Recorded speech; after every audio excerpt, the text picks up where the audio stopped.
रात के ठीक 12 बजे शहर के पुराने कब्रिस्तान में अचानक एक चीख गूंजी, बचाओ। लेकिन हैरानी की बात यह थी कि वो आवाज़ कब्र के अंदर से आ रही थी। शहर के बीचों बीच मौजूद पुराना कब्रिस्तान पिछले कई सालों से सुनसान पड़ा था। लोग कहते थे कि यहाँ आधी रात को अजीब अजीब आवाज़ें आती हैं, कोई रोने की, कोई हंसने की, और कभी कभी तो लोहे की चेन घसीटने की आवाज़ आती है। पास के मोहल्ले के बच्चे तक इस रास्ते से नहीं गुजरते थे, लेकिन आरब जो पत्रकारिता पढ़ रहा था, इन बातों पर भरोसा नहीं करता था। तो चलिए इस कहानी को आरब के नज़रिया से कहानी को सुनते हैं। लेकिन आप लोगों से एक गुजारिश है, आप लोग मेरा वीडियो तो देखते हैं लेकिन सब्सक्राइब नहीं करते। प्लीज़ आप लोग सब्सक्राइब कर लीजिएगा और ऑल नोटिफिकेशन को दबाना ना भूलिएगा, ताकि अगला वीडियो जो आप लोगों तक पहुँचेगा वो नोटिफिकेशन के द्वारा पहुंचेगा। इसलिए आप लोग ऑल नोटिफिकेशन को दबा के रखिएगा। तो चलिए इस कहानी को शुरू करते हैं। उसने तय किया कि इस कब्रिस्तान का सच सामने लाना ही पड़ेगा। उसने अपने दोस्त विक्रम और रिया को साथ चलने के लिए मनाया। तीनों ने रात के ठीक 11 बजे कब्रिस्तान में कदम रखा। जैसे ही गेट के अंदर गए, ठंडी हवा का झोंका आया। सब तरफ अजीब सी खामोशी। चांद की धुंधली रोशनी टूटी हुई कब्रों पर पड़ रही थी। रिया डरते हुए बोली, हमें यहाँ नहीं आना चाहिए था, ये जगह सही नहीं है। लेकिन आरब ने कैमरा ऑन किया और बोला, यही तो देखना है कि ये डर सच है या सिर्फ अंधविश्वास। तीनों कब्रों के बीच से गुजर रहे थे कि अचानक उन्हें किसी के कदमों की आहट सुनाई दी। सब रुक गए। आरब ने कैमरा उस तरफ घुमाया, लेकिन वहाँ कोई नहीं था।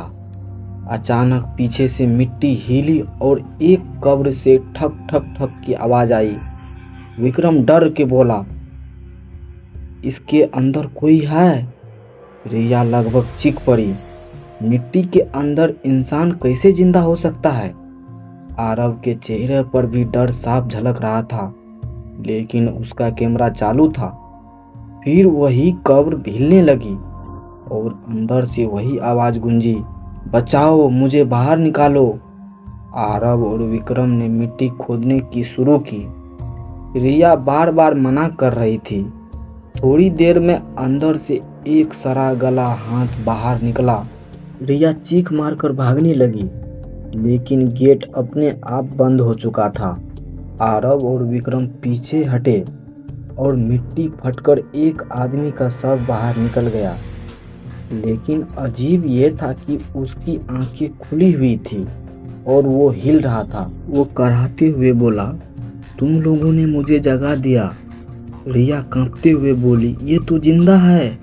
लेकिन अगले ही पल उस आदमी का चेहरा विकृत हो गया। उसकी आंखें लाल चमकने लगी और उसके मुंह से सड़ी गली मिट्टी झरने लगी। वो आदमी उठकर सीधे उनकी तरफ लपका। तीनों भागकर कब्रिस्तान के बीच बने पुराने चर्च में घुस गए। चर्च अंदर से टूटा फूटा था, लेकिन वहाँ जलती हुई मोमबत्तियाँ रखी थी, जैसे कोई अभी भी यहाँ आता हो। दीवार पर खून से लिखा था, जो इस कब्रिस्तान में दफन है उसे कभी मत जगाना। आरब का कैमरा सब रिकॉर्ड कर रहा था। रिया कांपते हुए बोली, ये सब पहले से लिखा हुआ है। इसका मतलब किसी को पता था कि ये हो सकता है। उसी समय बाहर से दर्जनों पायलों की आवाज़ आने लगी। चर्च के बाहर कब्रें हिलने लगी। एक एक करके कई कब्रें खुली और उनमें से और भी लाशें बाहर आने लगी। लेकिन ये साधारण लाशें नहीं थी। इनके चेहरे आधे इंसानी और आधे जानवर जैसे थे। कोई दांतों से मिट्टी कुतर रहा था, कोई नाखून से दीवार खरोच रहा था। रिया रोने लगी, हम मर जाएंगे, ये सब सच है। आरब ने हिम्मत करके बोला, जरूर इस कब्रिस्तान का कोई रहस्य है, तभी ये सब हो रहा है। हमें बाहर निकलना ही होगा।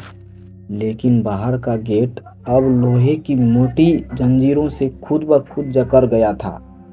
अचानक चर्च के पीछे एक छिपा हुआ दरवाज़ा दिखा। वो दरवाज़ा बेहद पुराना था और उस पर एक अजीब सा निशान बना था। एक खोपड़ी जिसके बीच में 3 आंखें थी। तीनों ने दरवाज़ा खोला और अंदर चले गए। अंदर लंबी सुरंग थी जो सीधी कब्रिस्तान के नीचे जा रही थी। सुरंग के आखिरी में एक बड़ा हॉल था। वहाँ दर्जनों कंकाल खड़े थे और बीचों बीच एक लोहे का ताबूत खड़ा था। ताबूत पर लिखा था, अंतिम दरवाज़ा, इसे कभी मत खोलना। विक्रम कांपते हुए बोला, शायद यही सब का कारण है। इसी ताबूत में वो आत्मा है जो इन लाशों को जगा रही है। लेकिन तभी ताबूत अपने आप हिलने लगा। ताबूत का ढक्कन धीरे धीरे खुला। अंदर से कोई इंसान नहीं बल्कि काला धुंधला धुआं निकला। धुएं के साथ साथ ठंडी हवाएं चलने लगी। धीरे धीरे धुआं आकार लेने लगा और उसमें से एक औरत की परछाई उभर आई। उसके बाल जमीन तक फैले हुए थे और उसकी आंखें जलती हुई कोयले जैसी लाल। वो गूंजती हुई आवाज़ में बोली, तुम्हें नहीं आना चाहिए था। अब ये कब्रिस्तान तुम्हारा घर है। उसकी आवाज़ के साथ ही कंकाल हिलने लगे और धीरे धीरे चलकर तीनों को घेरने लगे। रिया जमीन पर गिर पड़ी और रोते हुए बोली, कृपया हमें छोड़ दो। लेकिन वो औरत जोर से हंसने लगी। आरब ने कैमरा उसके सामने किया। जैसे ही कैमरे की लाइट उस पर पड़ी, उसका चेहरा बदल गया और वो वही आदमी निकला जिसे उन्होंने कब्र से बाहर निकलता हुआ देखा था। आरब चौंक गया। तो तुम इंसान थे? वो बोला, हाँ मैं इंसान था, लेकिन मुझे जिंदा दफना दिया गया था। इस कब्रिस्तान के पादरी ने मुझ पर काला तंत्र किया और मेरी आत्मा हमेशा के लिए इस जगह कैद हो गई। अब जो भी यहाँ आता है उसकी आत्मा भी मेरी सेना में शामिल हो जाती है। तीनों कांप गए। अचानक चर्च की घंटी अपने आप बजने लगी। घंटी की आवाज़ से वो औरत आत्मा चिल्लाने लगी और धीरे धीरे धुएं में बदलकर गायब हो गई। कंकाल भी गिरकर धूल बन गए। सुबह होते ही कब्रिस्तान का गेट अपने आप खुल गया। आरब, रिया और विक्रम किसी तरह बाहर निकले। वे पूरी रात की रिकॉर्डिंग अपने कैमरे में लेकर शहर लौट आए। आरब ने चैन की सांस ली। अब सबूत हमारे पास है। अब दुनिया को दिखाएंगे कि ये सब सच है। लेकिन जैसे ही उसने कैमरा ऑन किया, उसकी आंखें फटी रह गई।